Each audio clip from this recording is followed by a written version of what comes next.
Now, here's a question. You've presumably heard of Darwin, but what about his friend and contemporary, the naturalist Alfred Russel Wallace?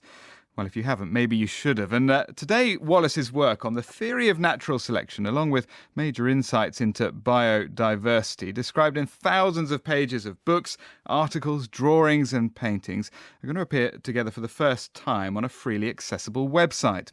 The Wallace Online project was funded by an anonymous US donor and comes ahead of next year's centenary of Wallace's death. Well, John Van Wyhe is the historian at the National University of Singapore who directed the project. So why should Wallace be remembered?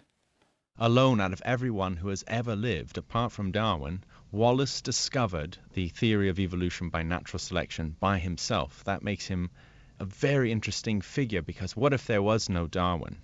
So why have we all heard of Darwin and not Wallace? Well, that's the endless question.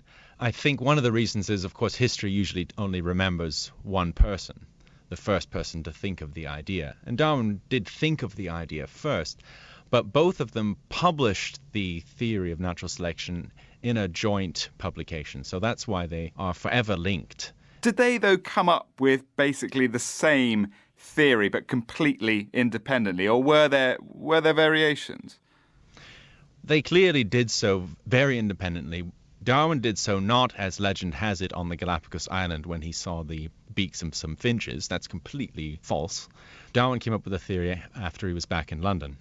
But Wallace came up with the theory quite independently while he was in Southeast Asia, sweating in a feverish fit, and he had a sort of eureka moment when he realized that life in nature is a struggle for existence. Many are born, but few make it.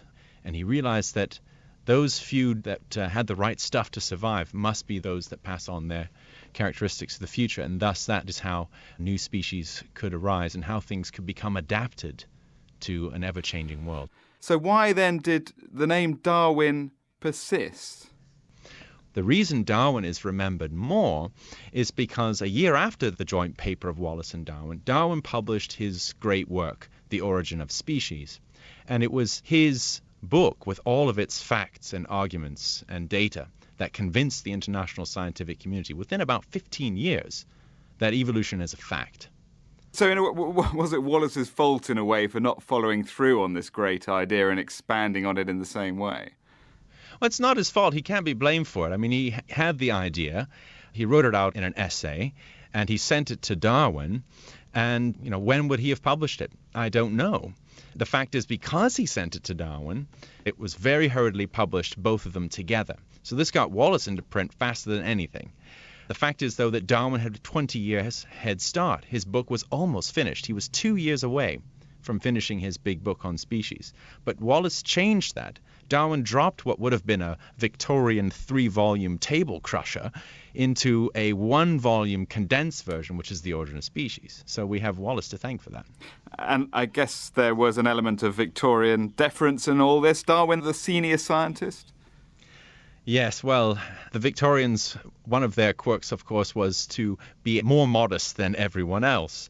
And Wallace was very good at this. As soon as he found out Darwin had preceded him with these ideas, he immediately started to refer to it as the theory of Mr. Darwin, even calling his major work on evolution Darwinism. You wouldn't catch many scientists today being so modest, would you? Well, it's a different age and a different culture. If a scientist were to do that today, I think it would be career suicide. I mean, how would you apply for funding or publications on the basis of the fact that you claimed to have done nothing and attributed your discoveries only to someone else? That would clearly not work. Of course, the one other thing that we should remember Wallace for is for the Wallace line. Just tell us about that. Yeah, the Wallace line is a virtual line amongst the thousands of islands in Indonesia, just northwest of Australia. And the reason it's special is that, unique in all the world, you have animals on one side that are Australian-like animals, like kangaroos, and on the west side you have normal placental mammals. Well, normally everywhere else in the world, whenever there's such a huge difference between animal types, they're separated by vast oceans or continents or something like that. But only in this one case, there is no barrier at all. The islands just all seem to be jumbled together. And Wallace was the first person to realize that you could draw a line separating these different animal types. But it took until the 20th century for plate tectonics to come along and fully explain how this extraordinary line could be.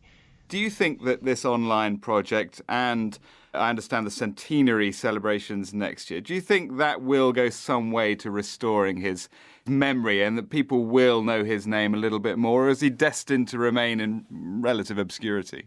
I think it's inevitable that Wallace or anyone else isn't going to eclipse Darwin's fame or notoriety. But I think having a complete works of Wallace on one free website should do a lot to redress the balance. That was John Van Wyhe of the National University of Singapore.